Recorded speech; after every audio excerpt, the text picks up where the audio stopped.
بسم الله الرحمن الرحيم.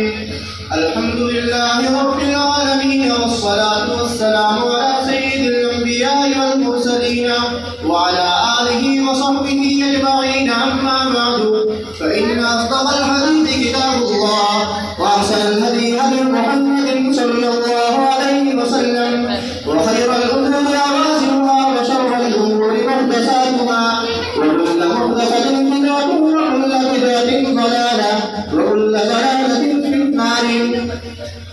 وبالسند المتصل منا على الشيخ الإمام الحافظ الحجة أمير المؤمنين في الحديث أبي عبد الله محمد بن إسماعيل بن إبراهيم بن المغيرة بن بردزبة الجوفي الجمالي البخاري رحمه الله تعالى. اللهم انفعنا ورفعنا بعلومه وعلومكم أجمعين، آمين يا رب العالمين. أنه قال: باب كيف كان بدء الوحي إلى رسول الله صلى الله عليه وسلم، وقول الله عز وجل: إنا أوحينا إليك كما أوحينا إلى نوح والنبيين من بعده. وبه قال: حدثنا الحميدي قال حدثنا سفيان قال حدثنا يحيى بن سعيد الأنصاري قال أخبرني محمد بن إبراهيم التيمي أنه سمع علقمة بن وقاص الليثي يقول: سمعت عمر بن الخطاب رضي الله عنه على المنبر يقول: سمعت رسول الله صلى الله عليه وسلم يقول: إنما الأعمال بالنيات، وإنما لامرئ ما نوى. فمن كانت هجرته إلى دنيا يصيبها أو إلى امرأة ينكحها فهجرته إلى ما هاجر إليه.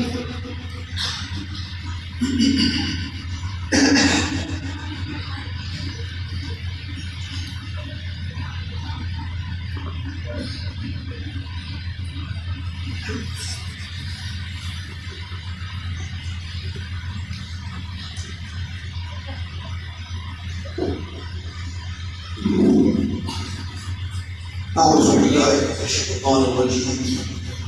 بسم الله الرحمن الرحيم. الحمد لله رب العالمين، والصلاة والسلام على سيد المرسلين وعلى آله وأزواجه وأصحابه أجمعين. رب اشرح لي صدري ويسر لي أمري واحلل عقدة من لساني يفقهوا قولي. صدق الله العظيم. हज़रात असातिज़ा इकराम और तलबाए अज़ीज़, सबसे पहले हम सब बारगाह रब्बुल करम में सर्वस्वरूप शुक्र अदा करते हैं, शुक्र बजा लाते हैं कि ज़ात हक़ जल्ल मजदहू ने हमें ये अजीम तरीन मौका